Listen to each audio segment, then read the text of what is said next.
Cara enxadrista, tudo bem com você? Estamos aqui começando nossa série do Open Gratidão, trazendo a abertura Índia do Rei. Estou com convidado especial aqui, o Vinícius Saito. Tudo bem, Vinícius? Opa, boa tarde, tudo bem com vocês? Tudo bem, André? Tudo bem também, Saito. Saito é mestre nacional, ele está apoiando aqui a gente, trazendo algumas ideias da Índia do Rei, que é uma abertura que o Saito joga geralmente, né, Saito? Pois é, jogo desde que comecei por conta do Kasparov, né? Uma grande influência para mim. É uma grande inspiração, um jogador que jogou muitas vezes essa abertura, né? Pois é. Saito, a gente vai começar aqui nossa Índia do Rei. Vamos comentar de alguns tópicos hoje. Falar quando fazer o lance E5, falar do cavalo D7, cavalo E8, o temático A5 e falar dos lances profiláticos que são feitos nela. Então, Saito, a gente vai começar vendo aqui, primeiro falar sobre o avanço E5. A posição começa com D4, mas pode começar também por C4, né? Não tem diferença, né, Saito? Pode sim, por uma transposição de lances a gente pode chegar, até por cavalo F3 também no lance 1, a gente pode chegar na Índia do Rei clássica aí, né? Na posição que a gente vai discutir. E também pode começar tanto por G6 quanto D6 também, que não faz diferença, né? Sim, a gente pode chegar também. Então a posição que a gente vai estudar hoje vai ser essa aqui, né? Jogar com os peões de C4, D4, E4, os cavalos F3, C3, o bispo em E2, e as pretas vão jogar com o peão em D6, peão em G6, fazer o fianqueto em G7 e fazer o roque. Então essa é a posição clássica. E Saito, agora a pergunta que eu faço aí, em que momento deve fazer o E5 nessa posição? Ah, o quanto antes, o quanto antes. Após colocar o rei em segurança em G8, né, rocando, a chance que o preto tiver de fazer 5, ele tem que fazer para lutar pelo centro, para não deixar o branco ficar com uma vantagem de espaço muito grande durante a partida toda. E é bacana que pode ser feito nesse mesmo lance aí, né? Tem gente que pensa que vai perder, Exatamente. né? Perde o peão, mas não perde, né? Pois é, a gente sabe que, na verdade, essa posição acaba gerando uma igualdade, né? Se o branco troca e troca as damas para tentar ganhar o peão, não resulta em muita coisa. É, só por curiosidade, a posição que a gente vai mostrar aqui pra vocês, essa é uma partida aqui, só passar os primeiros lances, aqui é a posição do E5, faz D captura E5, D captura E5, aí segue com dama captura D8, torre captura D8 e cavalo captura E5. Aí acontece, a impressão que dá é que perdeu um peão, porém tem um golpe tático aqui, ó. O bispo tá, assim que o cavalo sai, acaba dando um ataque descoberto no cavalo. E acaba recuperando o peão, só que é uma posição muito igualável, né? E uma posição Exatamente. dessa acaba tendendo. É muito difícil de jogar dos dois lados, mas de pretas é um pouquinho mais confortável, que as peças estão mais soltas, né? É mais fácil, pelo fato de não ter, por exemplo, né, um peão como o peão de C4, os bispos pretos têm bastante mobilidade, né? Tem uma partida que a gente colocou na descrição do vídeo, no nosso artigo, do Gulogev, um grande mestre, se não me engano, ucraniano, que jogou essa partida, foi muito bacana. E, Saito, é legal comentar aqui também, né, que muitas vezes a pessoa pode perguntar nessa posição aqui, depois de fazer cavalo por E4, se o jogador poderia fazer o lance cavalo por F7 para ganhar um segundo peão. Não dá certo, Pois, né? pois é, acaba gerando um tema interessante. Bispo toma C3 cheque, e após B por C3, rei por F7, a gente ficou com uma peça inteira a mais, né? Então esse é um tema bacana falar sobre o avanço E5. Então o lance E5 pode ser feito logo que começa já a posição, já montou a posição clássica, já pode fazer o E5. Tem jogador que gosta de jogar com cavalo D7 antes, depois fazer o E5, mas pode fazer assim que possível e entrar nas posições mais clássicas aí. Pois é. Certo, agora a gente vai comentar um pouquinho daquela versão, a variante chamada Mar del Plata, que é a mais famosa da Índia do Rei, né? A versão mais que causa mais temas táticos, deixa bem clara essa luta das pretas pela lado do rei e as brancas pela lado da dama, né? Sim, exatamente.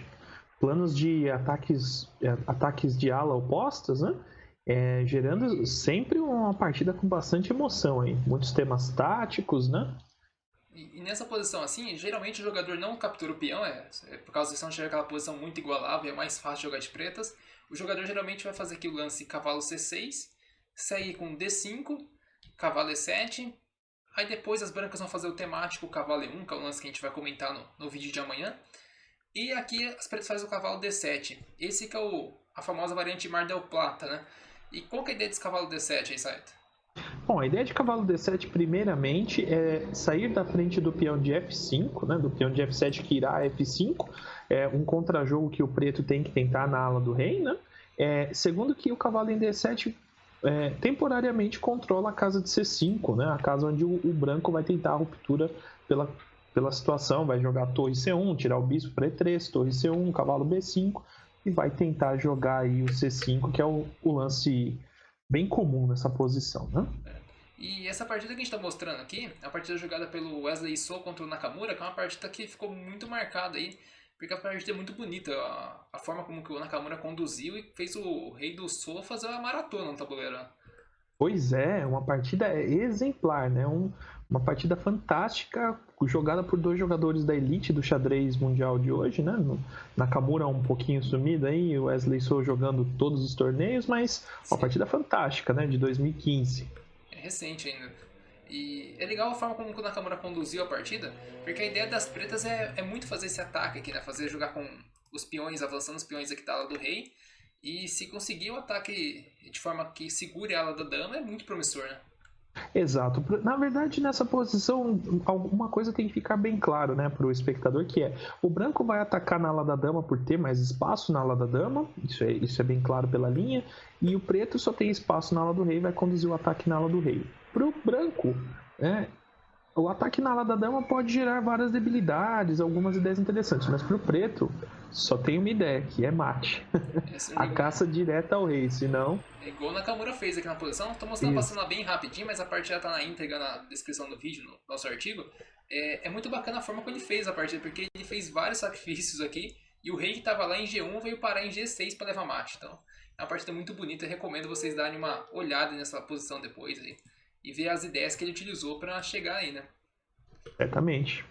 Saito, agora deixa eu comentar um pouquinho de outra ideia, que ao invés de fazer o cavalo em D7, fazer o lance cavalo E8. O que muda um pouquinho aí, chegando nessa posição aqui agora, depois de cavalo E1, jogar o lance cavalo E8 aqui, em vez do cavalo D7 que foi jogado antes?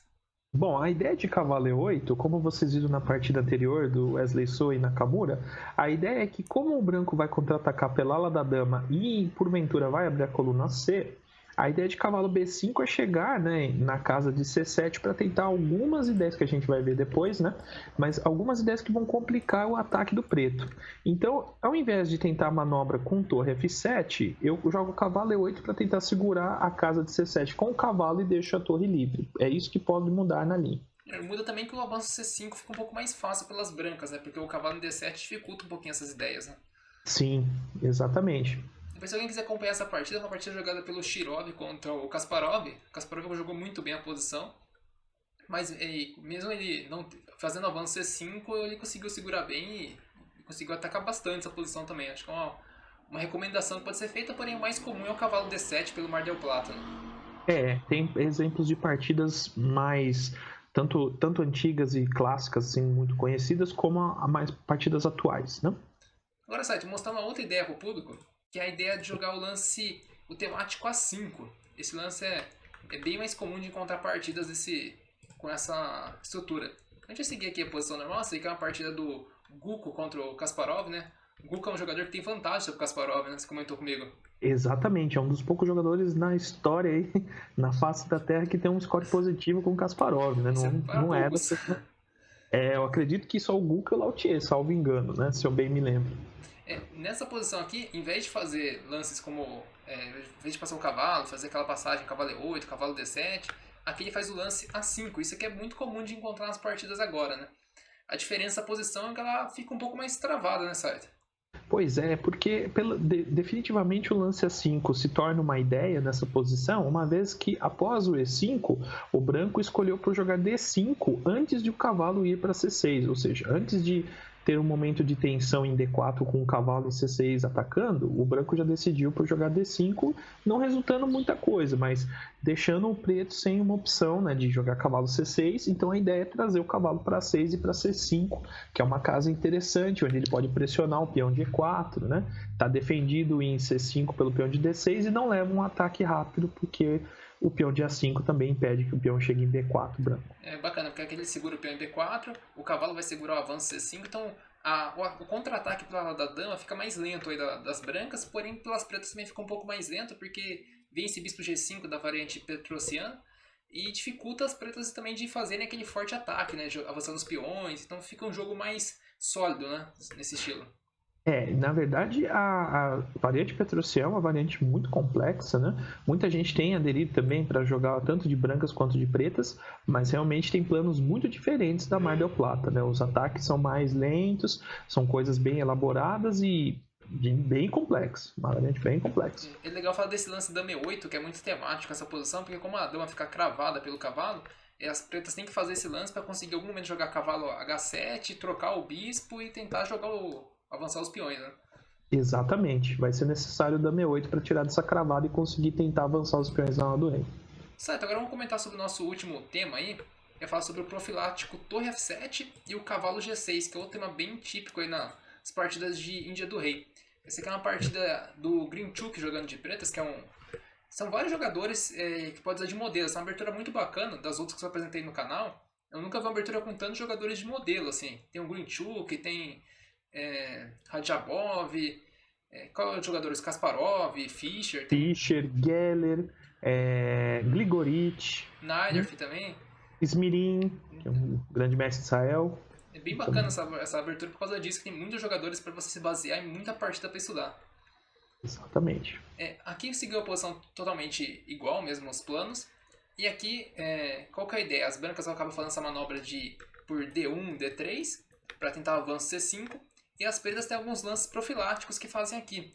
Por exemplo, vai fazer o F5, o F5 é legal de falar, certo? Que é bom fazer quando o centro está congestionado, está mais fechado, né? Exatamente, porque senão esses pontos de tensão que vão ficar no centro, caso a estrutura ainda não esteja definida, né, em E4, D5, C4, podem gerar alguns problemas também. Depois que as brancas fazem o D5, aí você pode fazer o F5, senão vai acabar abrindo linhas aqui e vai ficar um pouco difícil jogar de pretas, aí sempre tem alguns golpes táticos no meio da posição. Exatamente. E a falta de espaço também pode ser um grande problema, né? Às vezes o peão fica caindo, às vezes tem troca de damas, então tem que ficar bem esperto com essa ruptura em D5, só faz F5, depois que jogou D5 é uma regrinha boa de lembrar. Aí sair com F3, F4, bispo D2, cavalo F6, e agora que começar as manobras aí típicas, né?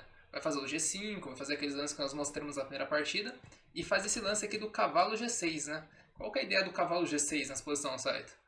Bom, a ideia de cavalo G6, além do cavalo seguir apoiando o ataque, né, a gente vai tentar avançar os peões, é dar a sétima fileira, né, no caso jogando de pretas a nossa segunda fileira, para a torre atuar em F7, defender a casa de C7, que com certeza vai ser um alvo de ataque do branco, e conseguir a troca com o bispo. O bispo passa a casa de F8 para defender o peão de D6 e a torre vai passar para G7 para tentar uma ruptura na coluna G para o ataque do preto tentar sair. Que é legal comentar que essa abertura, as pretas acabam não fazendo muitas trocas de peça e tem que ficar fazendo essas manobras aí em espaços curtos aí no tabuleiro para conseguir colocar as peças em uma posição bacana e conseguir segurar a posição e fazer o ataque ao mesmo tempo, né? Exato. Tem que ficar de olho no ataque e de olho na defesa juntos aí. E foi isso que o Grinchuk fez, né? Torre F7, cavalo em G6 e o bispo em F8. O bispo apoia aqui o peão de D6, a torre segura aqui os avanços que pode acontecer aqui na sétima fila e o cavalo pode apoiar em algum ataque em algum momento, né? Exatamente. Então, bem bacana essa abertura, é muito dinâmica. Acredito que a galera dá uma olhada nas partidas aí, que vai ajudar bastante para conseguir fazer todos os planos dessa abertura, que é uma abertura muito dinâmica e se você não souber aproveitar a chance, porque é uma abertura que as pretas concedem o centro às brancas, né? Temporariamente sim. De começo, se você não faz nenhum lance ativo, fazer uma coisa direta, você vai sofrer muitos ataques, né? Com certeza. Tem que pensar de jogar de uma forma muito dinâmica, né, e pensando sempre no alvo, o rei. Né? Na ala do rei, as pretas vão atacar sempre pensando no rei, diretamente no rei branco. Certo, obrigado pela sua participação nessa Índia do Rei Clássica. Amanhã a gente vai trazer o vídeo jogando de brancas, né? Vai ser bem bacana para saber que o jogador fica bem preparado para o torneio. Com certeza, eu agradeço aí, André, pela oportunidade. Galera, muito obrigado que acompanhou o vídeo. Não deixa de se inscrever no canal, tá aparecendo aí embaixo para você como você faz para se inscrever. Lembrando, estamos aqui no Xadrez com Gratidão, feito por quem gosta de xadrez. Forte abraço, galera, fique com Deus e até o próximo vídeo.